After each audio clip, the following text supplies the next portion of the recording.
All right, everybody, happy Friday. Today is January 26th. I'm just going to go over kind of the week in review and any trends that we're seeing. So this week, rates inched up a little bit. And a big part of that was we didn't really have any news that dictated that they go any further down.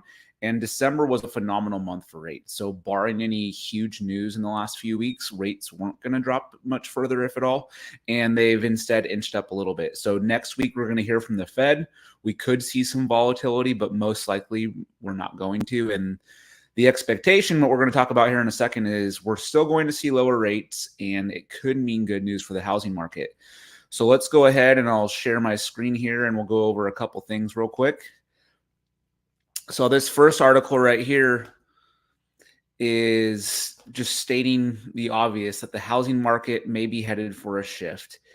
And as you scroll down, you'll see that the big reason for this is the U.S. economy is going to be a boon for the housing market. And there's a lot of people out there that are all starting to align, that are stating that they believe the economy is strong. Numbers are showing the economy is strong, and a strong economy is going to create stronger housing demand. So it used to be just a few outliers, and now more and more people are on the same page. And it looks like the economy is going to help with the housing market. Now, also helping the housing market is going to be this second article right here, and it's going to talk about rates. And rates are expected, like we've been talking about, and I've done a few live videos on as well. Rates are expected to drop below 6%.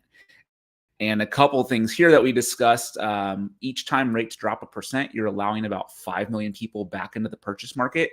And the lower we get, as far as rates go, you're going to stop the lock-in effect that I've been talking about. And just a real quick recap, the lock-in effect is all these current homeowners that have rates in the 2s and 3s. The last couple of years, they don't want to sell their house and then go buy a house with an interest rate of 8% or high 7%. As rates dip below 6, we're going to see those people who currently own, and maybe they want to move, maybe they want to downsize, relocate, whatever the case may be.